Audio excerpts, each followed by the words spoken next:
ఈ 35 కోట్లు టీటీడీ ద్వారా మంజూరు చేసిన నిధులను ఎందుకు వినియోగించబోతున్నారంటే దాదాపుగా 2000 మంది ఒకేసారి మాల విరమణ చేసుకునే అతిపెద్ద మంటపాన్ని కట్టిస్తున్నారు.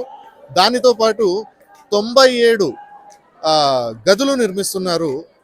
ఆధునికత కలిగినటువంటి 97 గదులు నిర్మిస్తున్నారు పవన్